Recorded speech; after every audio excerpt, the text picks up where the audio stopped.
Hello everyone, welcome back to the session and we will be continuing our core Java. I know it's very basic right now. I know it would have been a better option that we could have been learning how to make an API that can handle 50,000 requests per minute. But maybe if you want to scale, maybe you want a million API, um, a million requests can be handled by an API. So we need our fundamental to be very strong. So that's why we are spending good amount of time in basics, and we will spend very good amount for the rest of the session as well. Before getting into Spring Boot, I'll make sure that you know every part of Java. And yeah, so today we are learning about variables so आज भी थोड़ा drawing part ज़्यादा होगा as compare to code yes variables I guess यही spelling होती है do not mind the spelling या this is spelling ठीक है so yeah, let us get started. What are variables now? Before that, I want you to understand why do we make softwares. So let's suppose you are trying to make a software. Why are you making it? Everything, every software that is made is generally built to solve a problem. It can be a banking problem, or it can be a very tough problem like maybe how the stock market works. And we see those candlesticks and we see that data, how those candlesticks jump. So these are problems, we are solving it via softwares. Generally softwares are made to solve problems, and problem can be of any type. Now since we have problem, there must be something, there must be a data. Now what's a data? Data is something like an information, and now we can categorize the structured data, unstructured data. No, we are not going into that part. But what is data? Data is something which we can read, we can extract information. Now where this data is getting stored? This data is getting stored in databases. What's a database? Where data is stored. Simple, isn't it? So it's a database, it's a place where all the data is stored. This data can be of any type. Now it can be your name, it's a data. Maybe your age, that is also a data. And we can categorize data, we will see how to categorize it. But for now, data is some information. This is saved in database. Now this database is something that is permanent, or I can say persistent. But what if I want something to be temporary? Like I want to save your name just for some instance, like how to save a name temporarily, where this is where the concept of variable comes. So temporary data, where data is getting stored temporarily, is what we call variables. Now variable can be of any type, like I can like name you, your name can be Suraj, or your name can be Sumit. This is data. Just a sec. Yeah. Or data can be your age.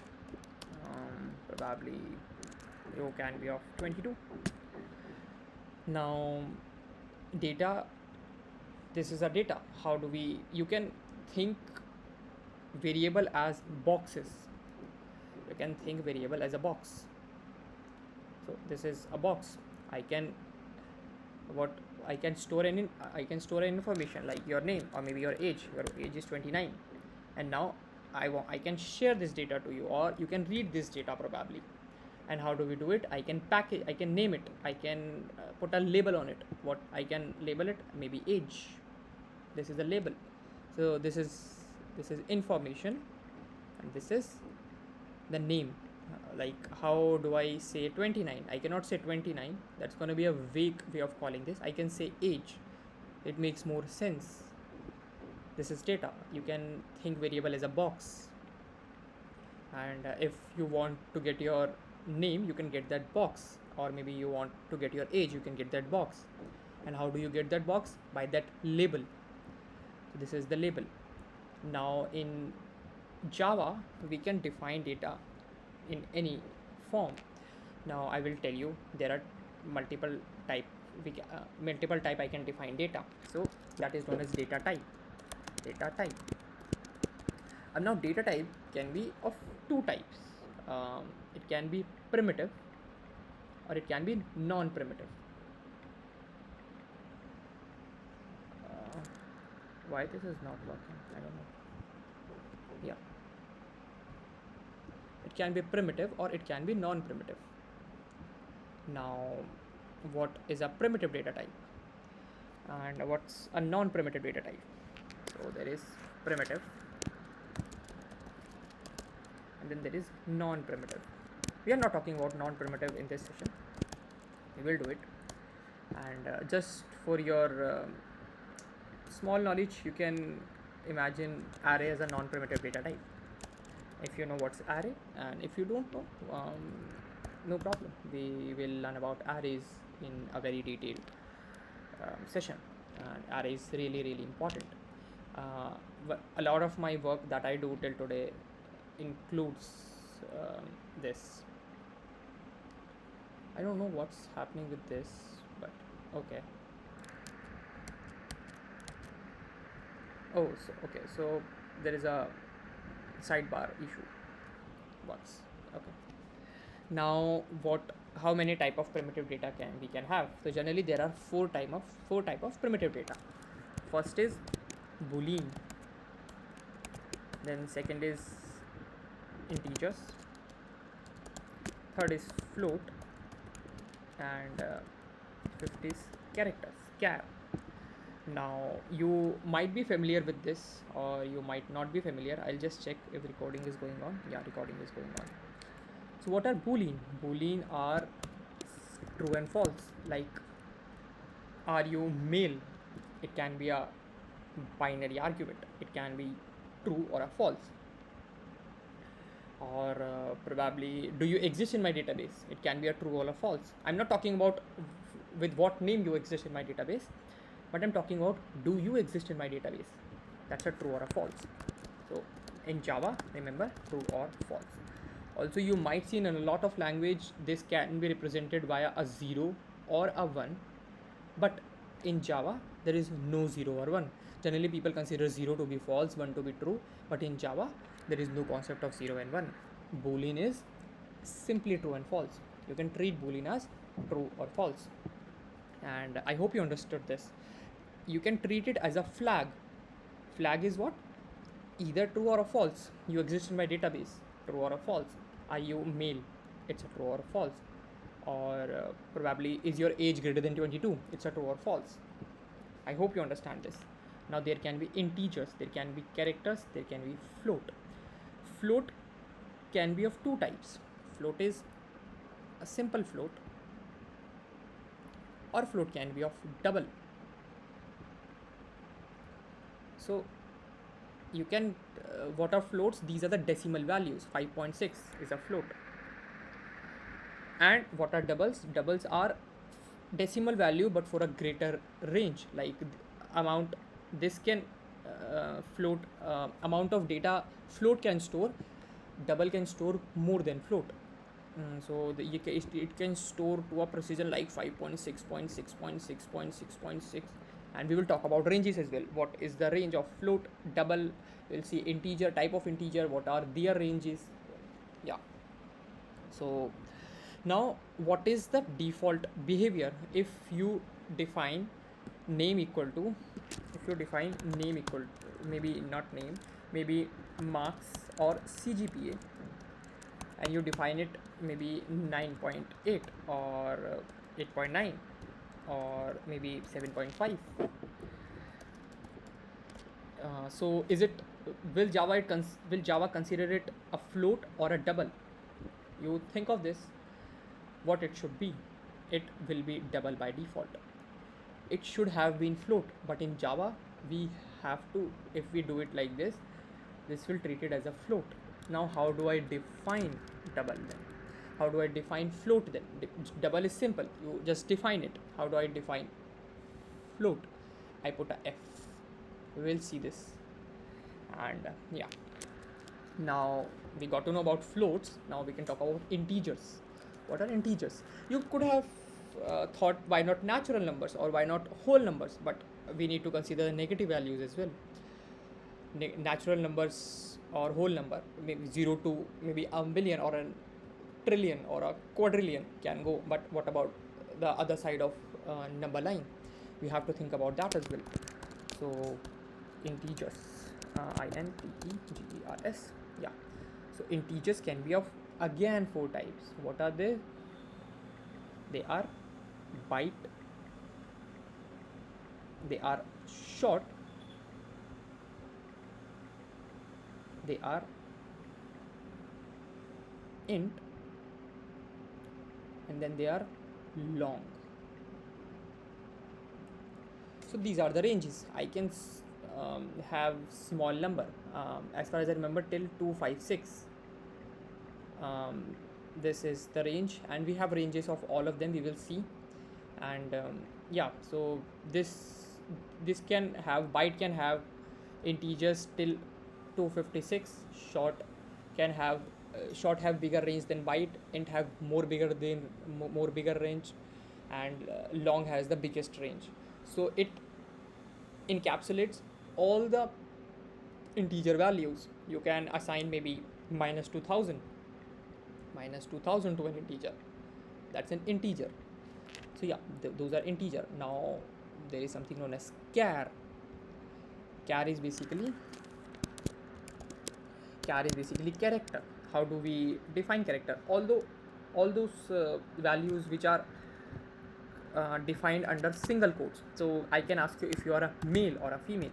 That's a char. You cannot do male.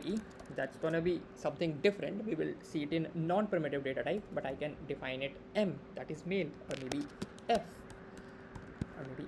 that's a female, or I can do it maybe small m or maybe small f. So based on the requirement, but also remember, char can only be in single quote, cannot be in double quotes. It will throw an error. So yeah, pretty much we can see this. So we'll quickly go to our desktop. We'll see p repo, and we can delete this. Yeah, so I am in, I'll just quickly zoom it. Currently I am in my p repo. I can see there is 002 folder, and there is if I can do ls, there are two things. I will delete both of these. I was testing something. Yeah, so I make two files.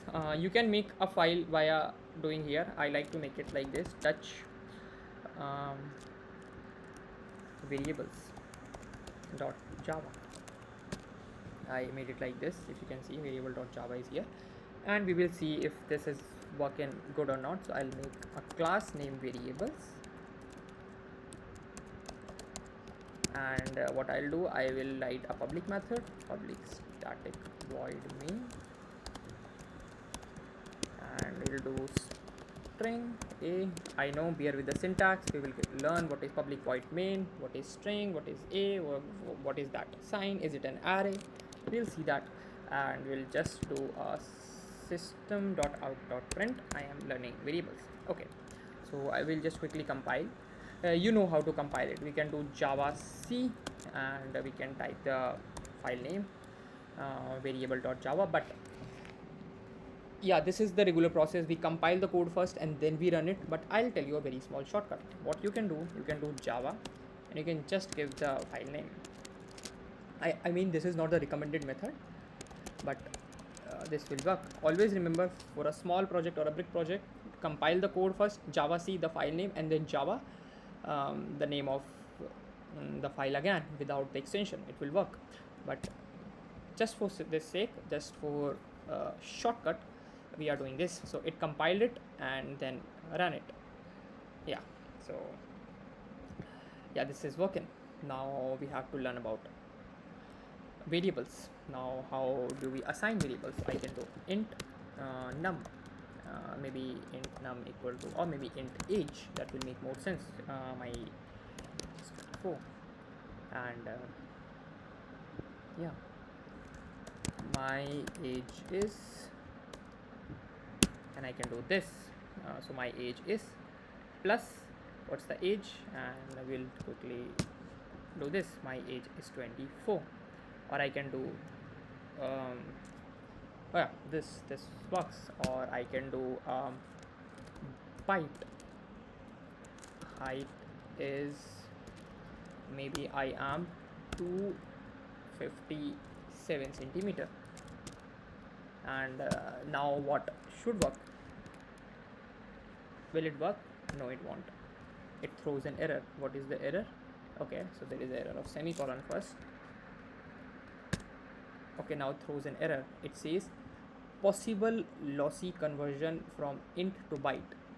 So how do we know this is a int? I did not define it. It's an int. How did it got to know? So there is a concept of ranges. I'll quickly go and understand. We'll see range of int in Java.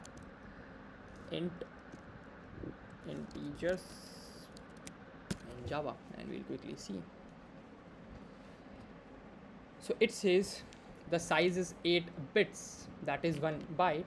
The range is from minus 128 to 127. So it can have this range. Short is 16 bits, that goes to bytes. How do I convert bits to byte? 1 byte is 8 bits, so I'm dividing everything. So this conversion goes to byte is divided by 8, that goes to 2 bytes. 1 short is 2 bytes or 16 bits. The range is this. Int range is minus 2 to the power 31 to 2 to the power 31 minus 1.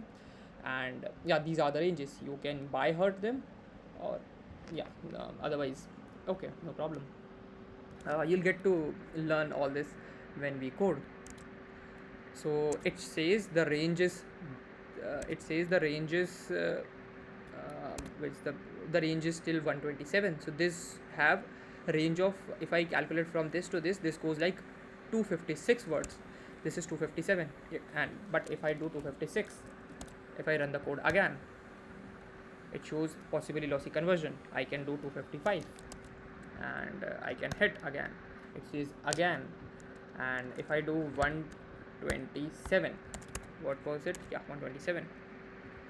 If I hit again, it shows 127. If I do 128, will it work? No, it won't. It shows possibly lossy conversion. So I can have range till 127, or if I do short, I can have range till 320 32,756. Okay, the electricity has gone, no problem. Yeah, so what I should do now, but I wanted to save this height. Okay, so I got to know about there is something known as range. I cannot put it in a range, but can I switch it? Let us see an example. Just int age, or maybe int num1 equal to 10. Can I do int, or maybe can I do byte num2 as num1? Can I do it? Will this work? Now think of this. I'm putting a integer value into a byte. Will this work? Yeah, it will. Okay, there is what did it say? Okay, I have not added a semicolon. We have to remove both of this as well. We can remove this as well. Okay, it says possible lossy conversion. It was not able to convert. Why it was not able to convert? Now think of this. I wanted you to do an error. So now think of this. A byte is a small box. I'll just open it. A byte is a very small box. Int is a bigger box. Can you put this box into this? No, you cannot. But can you put this box into this? Yes, we can. Can I do the switch? Can I do the reverse? Can I do byte is this, and can I do int is this, and I hit it up? Yeah, it works. There is nothing to output, but there was no error. If I can show you again, there was no error, because I can put a very small box into a very big box. Since byte is of a bigger range, int is of a bigger range, byte is of a smaller range, I can put the byte smaller box into the bigger box. Think it as of a fridge. Can you put a lunchbox in a fridge? Yes, you can. But can you put a fridge in a lunchbox? No, you cannot. That is why it is showing. Now, yeah, but if you see, if we were doing a reverse thing, it was not working. But the putting small box into a bigger box was working. It did it by itself. Can you just see how it did? It made uh, yeah. I'll run this. It shows possible lossy conversion. I can do byte, and I can do this int, and this will work. Yeah, this is working. Now what it did, it changed a byte to an int. This is known as a implicit conversion, implicit casting, implicit conversion. If you can see, it gave the comment by itself. It's an implicit conversion. We did not ask our program to do it. We did not ask our compiler to do it. It did it by itself. That's an implicit conversion. Now, what if, since if you can see, if this was an int, and this was a byte, it should have worked, because byte get storing 10 can work, because byte range is still 127, but it did not work. So I have to do it explicitly. How do I do explicitly? I put up a bracket and I do byte. Now this should work. Yeah, it worked. Why? Because I did an explicit conversion. What I did, maybe now think it as maybe I have a box. Let's suppose this is a byte box, and maybe I have some value in int, that is a small value. The range is big, but the value is int. So I can do it. I know that this can fit in. Maybe program do not know. I can say to a program that you can put it, go put it. Or maybe if this is a bigger box, you can put it. I know there will be some loss. I'll bear that loss. If it's a small box, I won't have any loss. But if it is a big box, there will be some losses. I will bear that losses. I can tell it to compiler. That is the explicit conversion. Or I can say it typecasting. There is this new word named typecasting. So that is processing, converting one variable, converting a variable from one data type to another. It can be of two types. It can be implicit or it can be explicit. Implicit typecasting is done by compiler, and explicit typecasting is done by a manually by programmer. So I know this can work. Now this should also compile. Yeah, it got compiled, because I know range can be there. I can just do system.out.println. Println means print new line. So I can do num2. Now hit it. Okay, there is a semicolon missing. I am really bad at semicolons, but yeah, it is chipping, it is throwing our answer. If you cannot see, I'll just do it again. Yeah, this is working. I'll just check if recording is going good. Yeah, recording is going good. Now maybe this was in range, so it worked. What if I put a bigger number, maybe 256? Byte cannot accept 256. What will it do? Or maybe 256 I should do. What it will do? Let me just try. Okay, did I saved it? Yeah, I did. It throws 0. If I do 257, see this is a very beautiful pattern. It will throw 1. How I did it?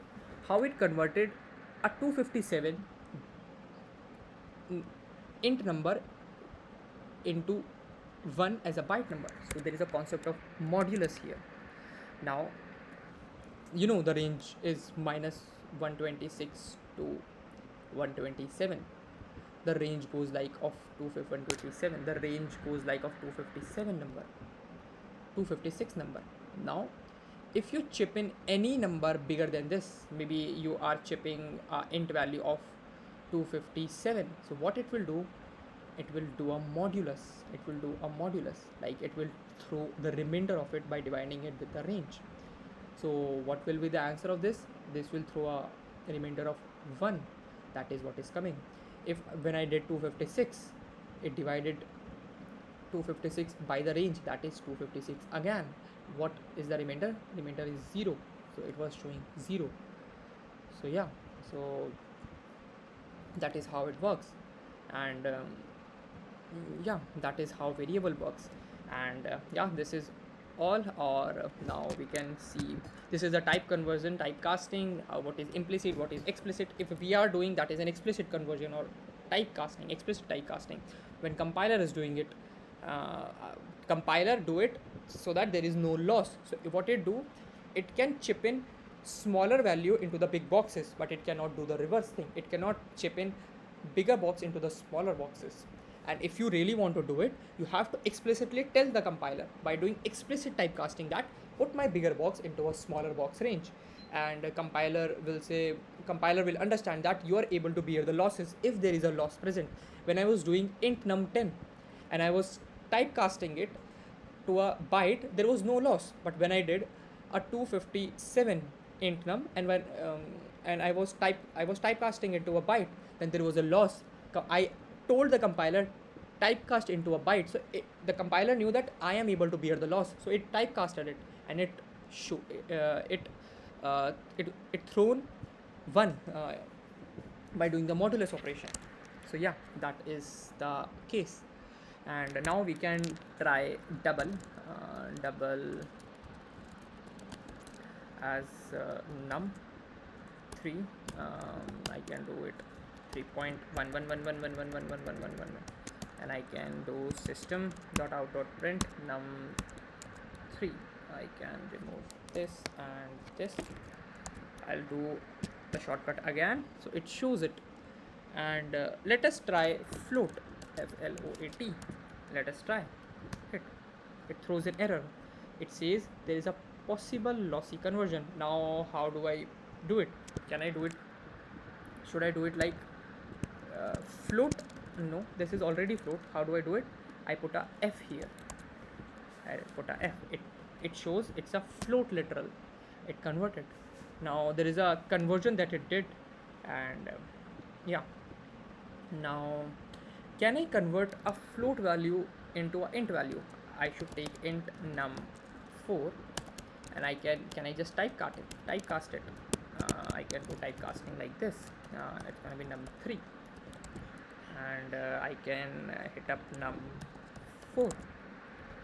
I can do this. It shows obviously semicolon error, but okay. Yeah, it worked. What it did, it typecasted a float or a decimal value into an integer. So what it did, it removed all this. It removed all the decimal values. I got just this bigger part. It removed all the precision part. That is this, and I can do boolean. Boolean is does user exist, or maybe is user present, present, and I can do this true. And I can do is user present. So in some languages boolean is represented by bool. In some languages it is represented by boolean. For Java it is boolean, so we'll stick with this. It is true. I can do it false, and we can try this again. Into this false. Yeah, it worked. And maybe I can do a char as well. Let us do a char.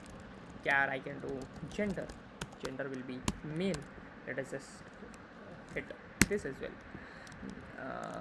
gender. Now I cannot just typecast anything to anything. There are some ways, like can I do typecast int miscellaneous, and can I just typecast gender into int? Let us just try. Can I do int, and can I do gender? Let us see what it do.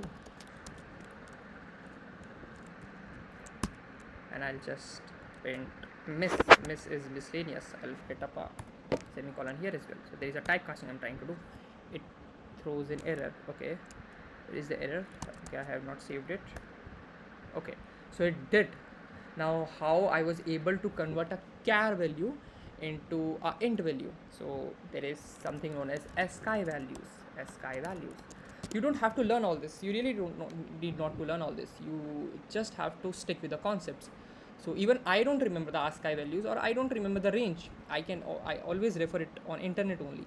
But now if you see M, where is the M? Not this.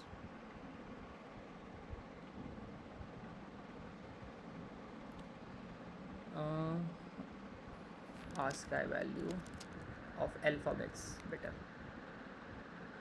Okay, so the value of capital M is 77, so it shown 77, so it converted it. Or if I do is user present, let us see what it throws. I should save it. It throws an error because it shows there is a possible conversion. I cannot cast anything to anything. I cannot typecast a boolean value into an integer. It doesn't make sense. But I can typecast a character value into an integer. What it will do, it will throw the ASCII value of it. Or you can check it like if I just do a small a, it should throw 97. So I do this, no, not this, and it should throw 97. Yeah, 97 is the ASCII value of a. So yeah, that is how it works. And you don't have to learn all this. You really don't have to. You just stick to the lecture and you will understand a lot of concepts out there. And yeah, this is all about variables, what is typecasting, how do we change things, what are ranges, and yeah, that is all for the session. And in next modules we will be learning about loops. Before that, we have to cover about operators, arithmetic operators and all. One of the operator we did cover, that is a modulus operator. It gives us modulus operator sign is this. It gives us the remainder of it, like 3, maybe 4 modulus 3 gives us that. What's the remainder?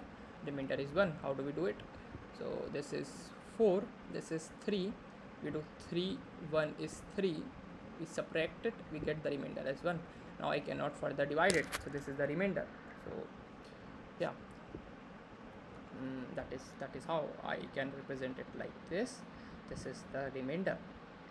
And yeah, that is the modulus operator. We will be learning about operators, arithmetic operator, logical operators and all in the next session. And yeah, that is all for the variable. You don't have to go beyond this. You learn about this fridge lunchbox concept. How can you just put a lunchbox in a fridge or fridge in a lunchbox, and if you tell the compiler that yes, we can do, so the loss is on our side, as long as a loss is present. And yeah, pretty much that is all from my side. I hope you really like the session, and if you liked it, you can hit up the comment section. And we are continuing this series. We will cover the whole Java, and then we'll do advanced Java. We'll see a lot of um, great concepts of Java. I have learnt Java in a very beautiful way. I want it to be presented to you like that only. And after that, we will be getting started with Spring Boot. We will learn how to write APIs. We'll see a lot of things, and then we will move to DevOps part. We'll do how to Dockerize your Spring Boot app. Then before Dockerizing, we will see securities. We will see OAuth. How do we sign in with Google in a Spring Boot app? How do we sign in with a JWT token? And how does token work? Why do we need token? And after that, we will move to DevOps. Then we will see databases relation, how to put it on AWS. How do we do our EC2, how do we do Elastic Beanstalk, and how do we databases at AWS, and what is Route 53, and there is a lot to cover there. And then we will move to the AI part. How do we implement Spring AI? How do we play with RAG implementation? How do we do vector databases? How do we do caching? What is Redis? And then we will finish our classes with data section algorithms, and we will solve quite a few problems of lead code as well.